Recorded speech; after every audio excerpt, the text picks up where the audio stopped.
Good morning, everyone. So I invite you to close your eyes and imagine the best version of you possible. The very best version of you.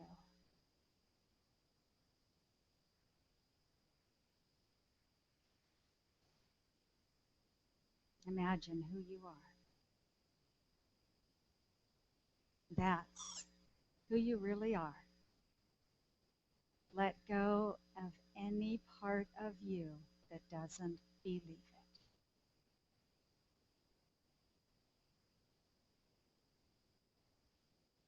And keeping that very perfect vision and version of you close. Come back on in. Open your eyes.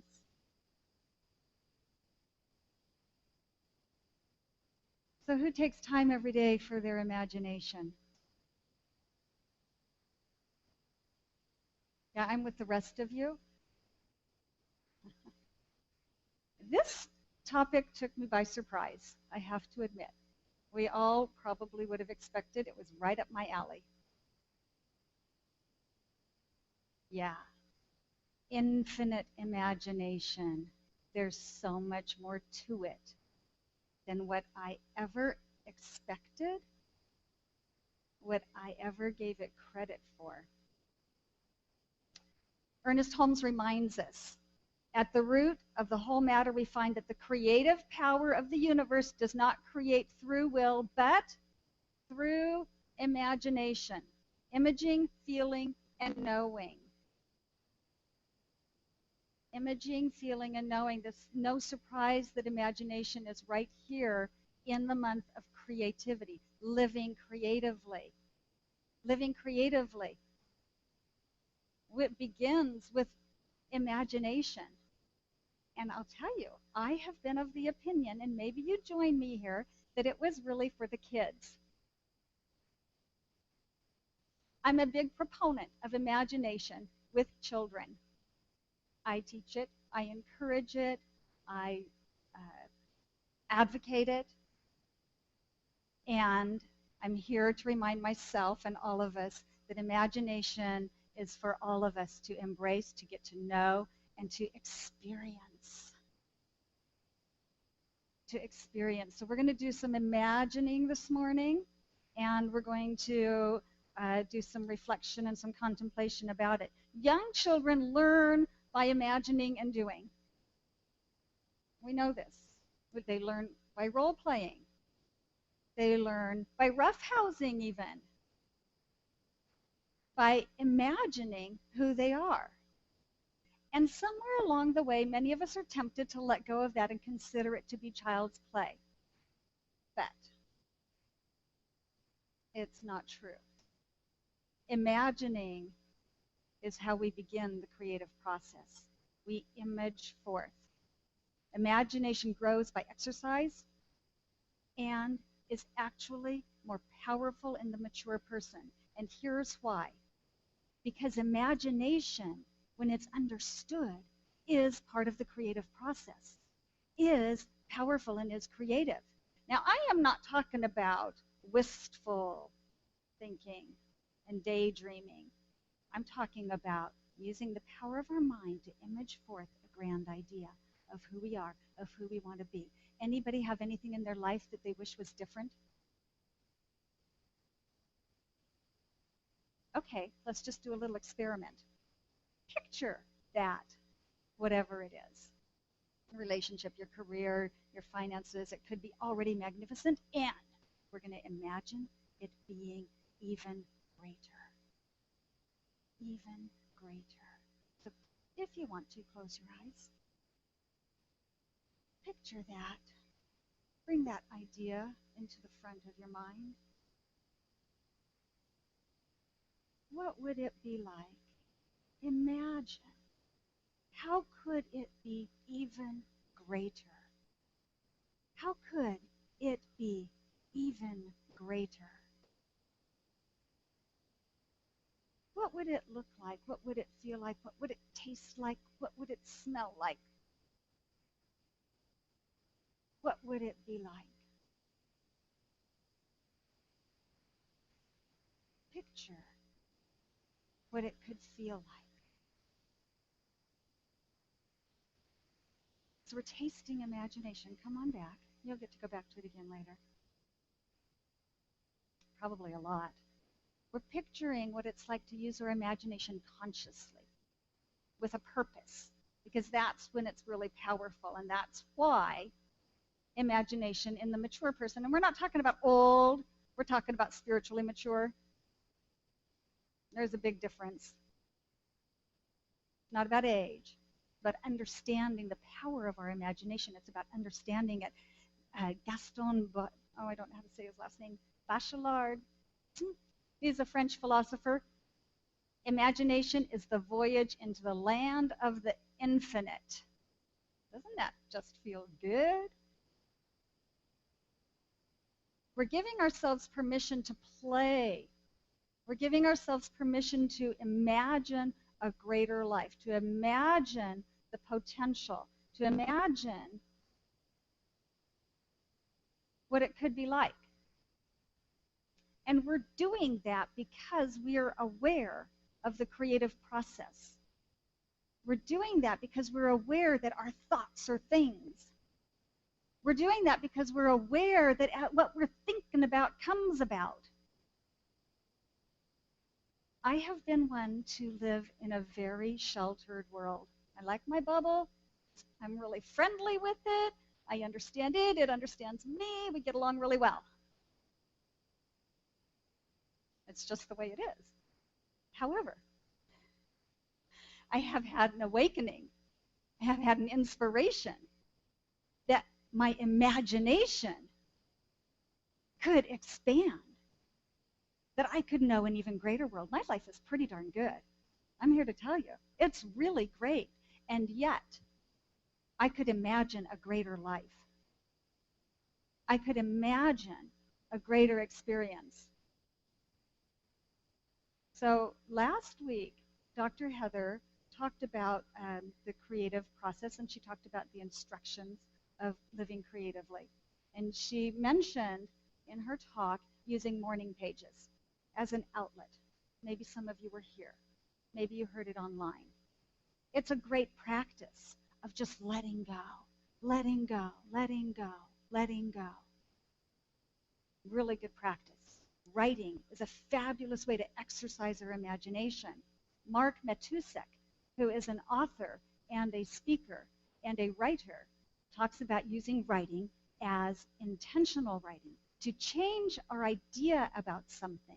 So I offer to you a practice of using writing to further your imagination around an idea. Take an idea, write about it intentionally, use your imagination. So here's my example. I have this project in my house that I've been wanting to get done for years. Years.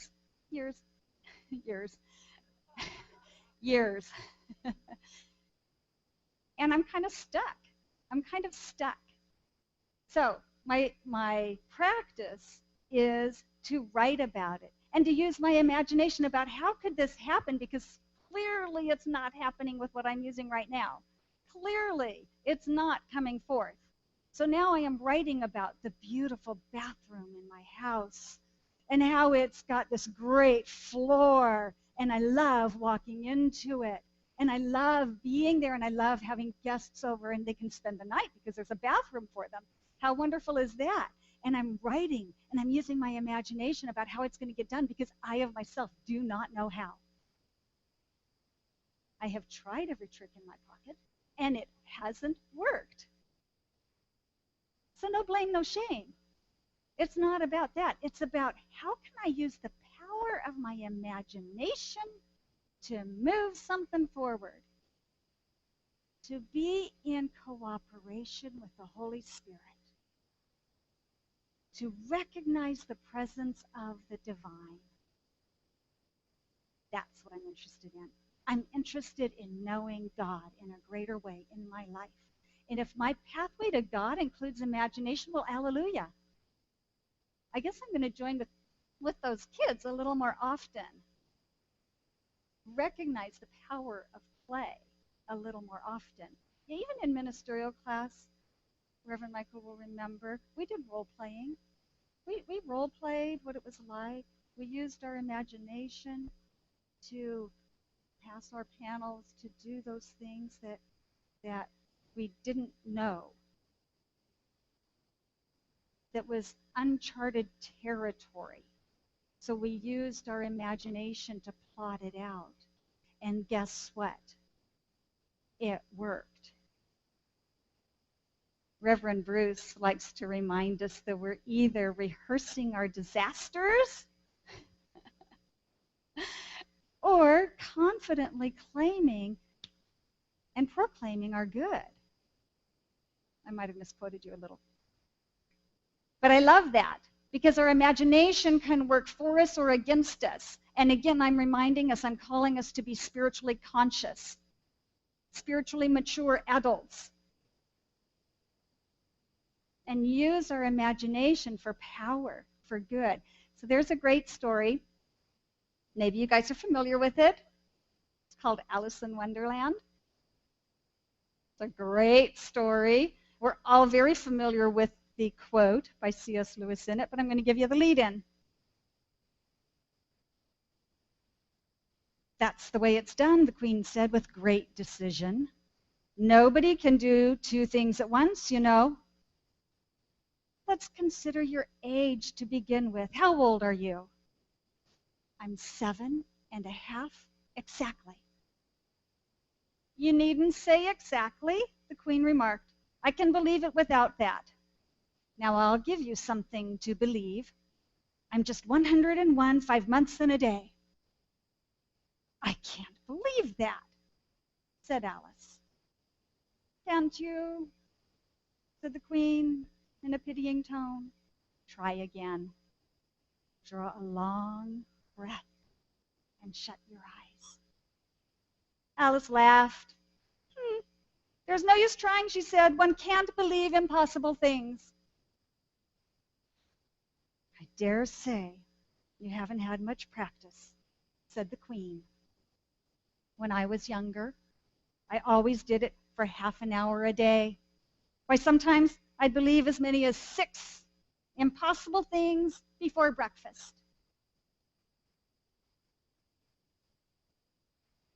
I like that, half hour a day, using my imagination consciously using it, consciously remembering to invite Spirit in, because that's what we're doing when we're using our imagination. We're making God welcome.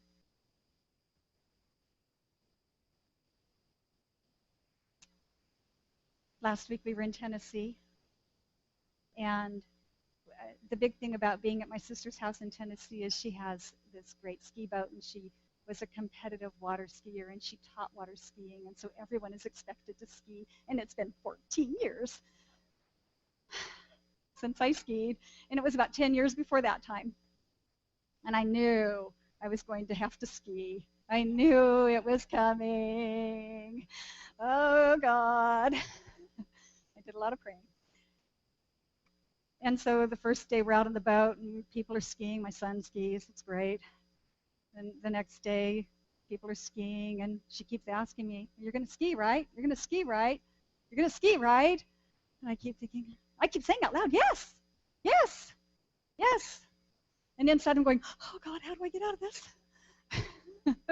How do I get out of this? But I knew I couldn't get out of it. I knew I couldn't get out of it. And I found myself on the boat with the perfect mix of people. You guys know what it's like, right? To have the right people with you, to do something that you might be a little bit nervous about doing, like I might hurt myself.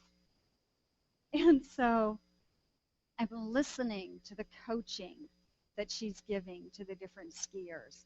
I'm listening. And then all of a sudden I remembered, oh,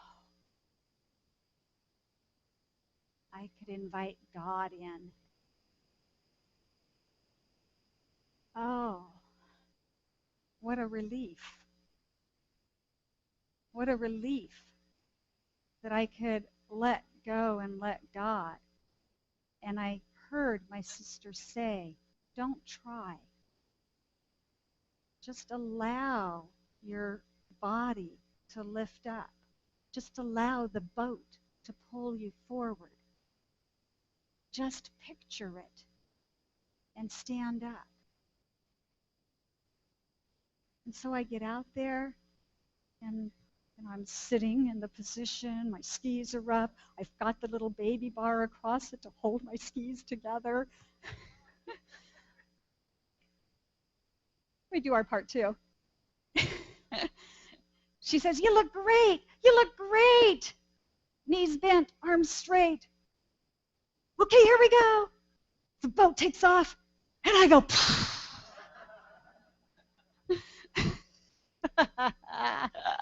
yeah, it was awesome. I said, okay, I got this. I got this. Takes a while, too. Takes a while for the boat to come back around, bring the rope back around. No rope, no hope. Gotta have the rope. So bring the rope back around, get a hold of the rope, get back into the position. I'm ready. Knees bent, arms straight. Let it pull me forward. Picture it. Imagine it's possible, Patty. Just imagine it's possible. She says, okay, here we go.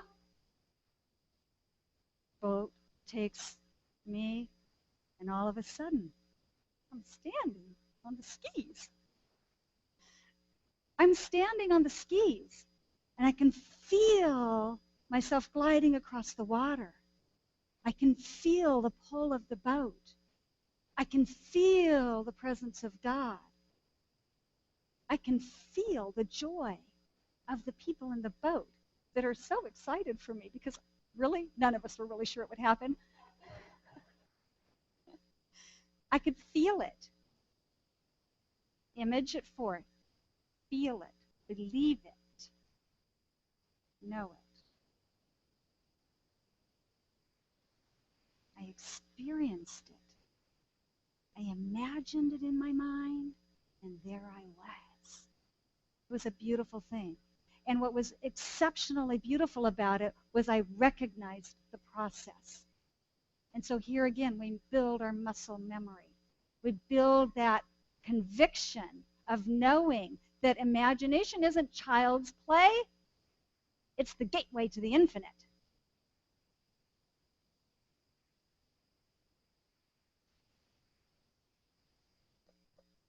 So if imagination is so important and it's effortless, how do we get more? How do we nurture it as adults? Well, I really appreciate the practice of writing. I really appreciate the practice of storytelling. And Ernest Holmes reminds us, he explains it perfectly on page 87 of the Science of Mind book that we don't. There's no such thing as your mind, my mind, and God's mind. There's one mind in which we all live and move and have our being. Things or ideas in form, what else could they be?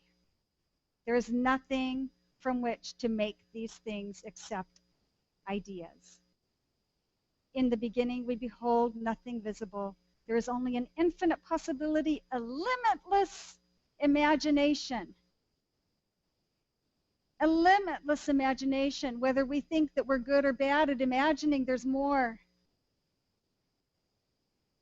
There's always more. It's infinite imagination. As good as it is right now, as good as I can imagine it, there's more.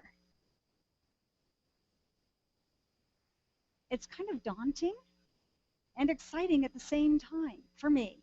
I don't know about y'all. For me. It's a little like, whoa, really? So I let myself relax into that idea. I let myself relax into the idea that there is always more. It's infinite imagination. That means that you, each of you, could imagine yourselves giving this very same talk, and what would it look like? Completely different.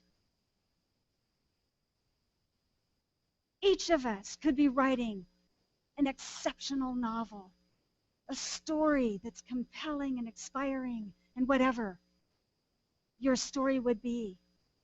Because imagination is personalized through each of us. That song that makes you cry, imagine writing a song like that. Imagine feeling the love.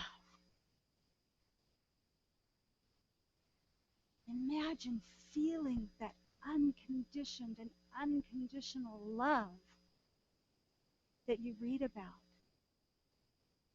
that you watch in movies. Imagine knowing that that's yours. Imagine knowing that you can do anything, and not just because I said so, because there's a creative power working through you, through me, through each of us. Imagine the exquisite joy of surrendering to the power and the presence of God within.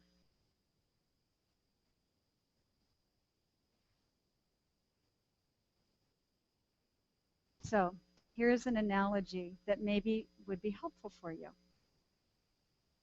Imagine you have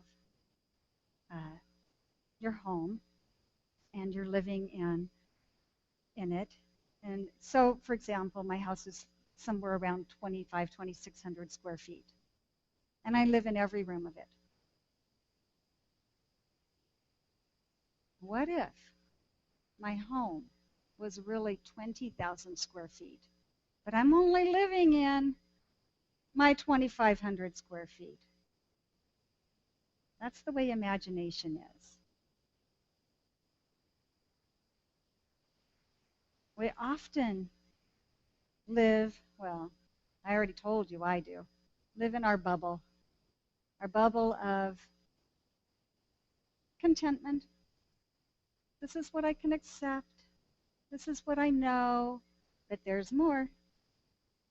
There's more, and that's the way life is.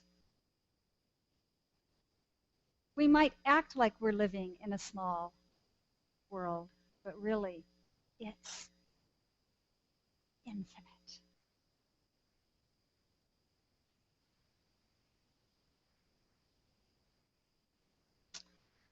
Okay, so I'm going to rush right through. You know, there's that really great song, which I promise I won't sing. It's promise. It's called It's Just My Imagination. Do you guys know it? It's really great. So this really speaks to me. And it's just one of those really great tunes that you can always hang on to. I won't belt it out. It goes like, it's just my imagination running away with me. And so sometimes I invite my imagination to run away with me. And sometimes I notice, oh, it's just my imagination running away with me. That's that disaster I'm rehearsing. It's just my imagination. And what do I know about my imagination? It's mine. Mine. At any given moment, I can switch it. I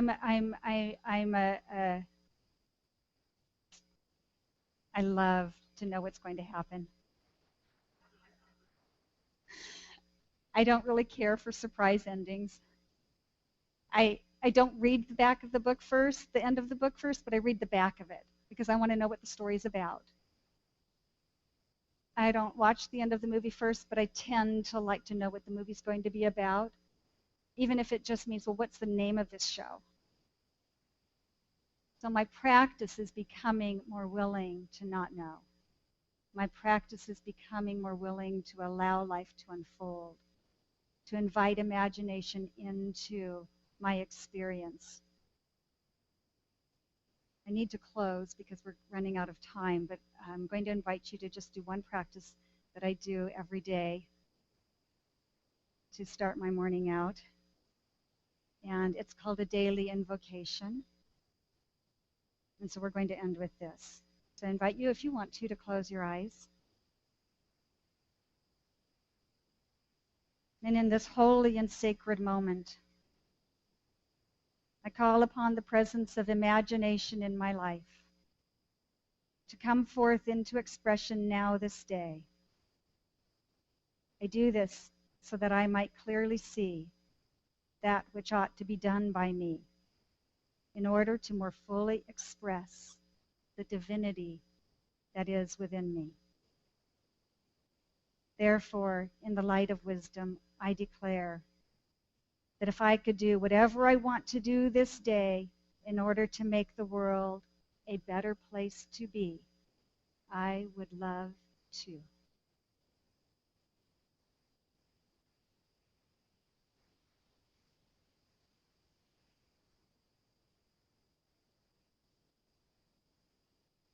And whatever that is for you, that desire, I celebrate that in you, through you, as you. I celebrate that divine imagination expressing in your life beautifully, magnificently, and powerfully. And so it is.